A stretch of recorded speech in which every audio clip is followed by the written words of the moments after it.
Paddy the Baddy Pimblett versus Jordan Leavitt. This fight was very exciting. The fact of just having Paddy in the fight, it makes it so dramatic because he has this ability to pull the crowd in. Like his marketing and personal branding is just so on point that people are very interested. So even if the fight, like this fight had a lot of clinching exchanges, especially pressed up against the cage, but the crowd, generally speaking, a live UFC crowd gets very, very bored very quickly when it's clinching. But because it's Paddy, it's like any little thing that happens, even if he does drop to his back and pull guard, the crowd just goes absolutely nuts. I think, just some athletes have that ability to really pull people in, and Paddy definitely does.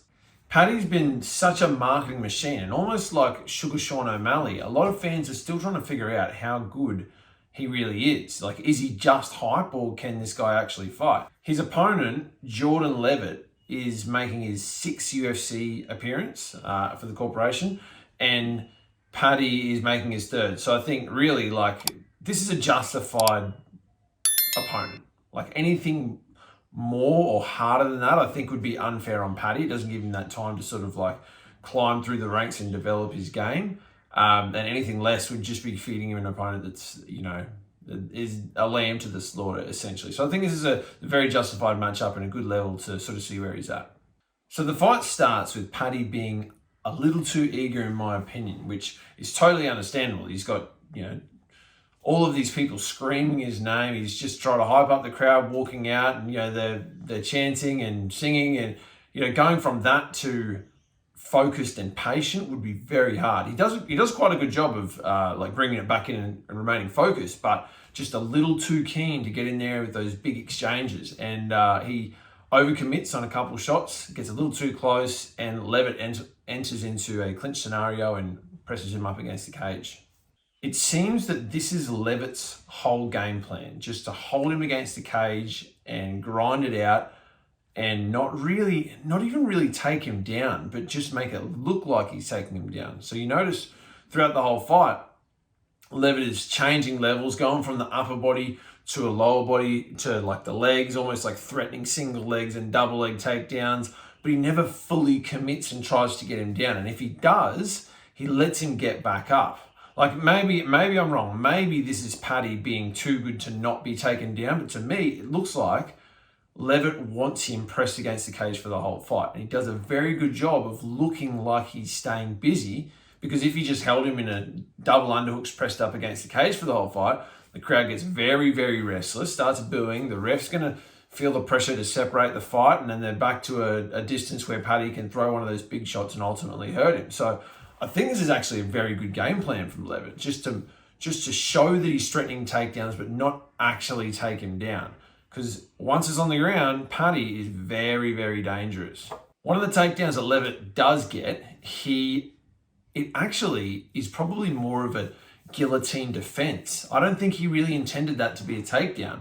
I think what happened was Paddy sinks in a guillotine, and Leavitt ultimately, so for those of you who don't understand how the guillotine works, the best finishing mechanics is to have your opponent's head and hips on the same side as you go for the choke. So to defend that, guys will often try and get their hips on one side with their head on the other. So even if they still have the choke in, it's not in a good position to finish. So Leavitt, he has this high crotch and picks him up, and you can see his right leg sort of pummeling around Paddy's in order to make sure that he doesn't fall into that position. The impressive part is, even though Leavitt still falls into a position that's somewhat safe, Paddy still manages to suck his hips under and really threaten that guillotine. And it's in really tight. He's got that arm all the way under, but ultimately doesn't manage to get the right mechanics, and Leavitt pops out and ends up on top. Once again, though, I think Jordan Leavitt lets Paddy up. You see him turn his legs away, so his back's facing the cage, and sort of takes the pressure off. And Paddy uses a scissor guard and sort of comes up with a whizzer, but ends up in that position once again with his back on the cage, and Jordan just pressing him and sort of trying to change levels and threaten takedowns without actually wanting to keep him down. Paddy jumps on a guillotine, but once again, Jordan does quite a good job of getting his head and the hips on the opposite side of Paddy. So Paddy just pretty well immediately abandons it. As soon as it goes down, he lets go. Jordan lets him back up. We go back to that usual position of Paddy pressed against the cage. Jordan pretty much just tries to ground out the round in this position. But late in the round, Paddy manages to get some space, pretty much sprints away, gets enough space to turn and face him for some strikes. Jordan pretty quickly tries to enter back into this clinch scenario, but Paddy just has a little bit of room behind him, like enough just to get the guillotine and sink his hips in the correct side with the head and hips on the same side of his body. And Jordan, in order to not get choked, cuts the angle by falling to his back. So he ends up on bottom and Paddy's got that headlock in. The guillotine's not super dangerous here, but it is a great way. Like, he ends up in a great position, which ultimately he ends up on Jordan's back, smashing in some big shots to finish the round. The second round starts with Jordan trying to keep him away while pressuring, which is difficult to do. So he's like walking forward, using teeps, trying to keep Paddy out of this dangerous range where he could knock him out with punches. So it is very hard to do. It's like walk forward, kick them back. The other person's trying to walk forward, so you're trying to like use your teep, your long frames, in order to keep them back. And he sort of does it by leaning back and kicking him. But ultimately, he gets him close enough to the cage where he enters once again into that same clinch position that he's been doing the whole fight. Eventually, of one of Jordan's takedown attempts, Paddy manages to sink in this almost like a reverse anaconda. And I'm to be honest, I'm not actually very familiar with this and whether there is finishing potential in this position. But what it does do is it provides a great way of controlling Jordan Leavitt's head and gives Paddy a way to get around the back and take Jordan's back. Paddy's ability to go from such a defensive position into like a highly offensive position is really amazing. He'll spend most of this fight pressed up with his back against the cage, and anytime he gets a little bit of room and gets off that position, he looks very dangerous, be it from big shots where you think any of these ones could really do some damage to Leavitt, or if he ends up like in the first round, he ends up on top, he immediately goes to a very, very dangerous position. And then in this instance, when he has that reverse anaconda sort of hold, he ends up on Jordan's back, sinks in his leg over the top of Jordan's arm, so he's left with Paddy on his back and only one arm to defend with. Paddy's ability to problem solve in those really high pressure situations is quite amazing. Like, it is very hard when the momentum is against you to just turn it around. A lot of people, when they've been, controlled or subdued for most of the fight, end up getting flustered and frustrated and start doing things that they shouldn't do. But Paddy, as soon as he gets a little bit of room to make something happen, he always takes advantage of it. The reason why this position is particularly dangerous with Jordan having his arm trapped is he's only got one hand. So Paddy has three tools that he cycles between. He goes from the wrist control with punches and then the choke. So Jordan only having one hand, he's got one hand to try and block. He uses sort of like a high elbow and a cross guard to try and stop punches and try and hold onto a hand. But Paddy's belting him with some ground and pound from the back, trying to control the wrist and sink and choke. Eventually, he does get that choke and taps Jordan out. Spectacular finish. Just going from, like I said, being pressed up against the cage and probably frustrated and flustered, manages to keep his head and not become frustrated and flustered. And then, as soon as he gets a little bit of room, sinks in a choke and gets the finish. I think both fighters really need to be given credit for their ability to perform in front of 20,000 screaming Englishmen. So Jordan has to perform against 20,000 screaming Poms that want him to lose, and Paddy has to live up to the expectation and the pressure that all of his fans have come out and paid good money and are screaming and have chants, and they're all there to see him win. So that pressure is sometimes just as intense as the pressure of people not wanting you to win. So got to give both of these guys credit for showing up and performing the way they did. And now comes a question that everyone has been asking of how good is Paddy Pimblett really? I personally think Paddy's very dangerous.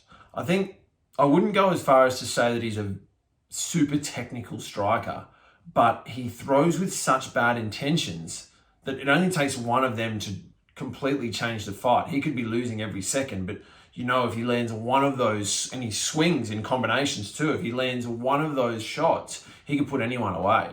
His jiu-jitsu is obviously exceptional, but we haven't seen heaps of wrestling, just glimpses in his couple of UFC appearances.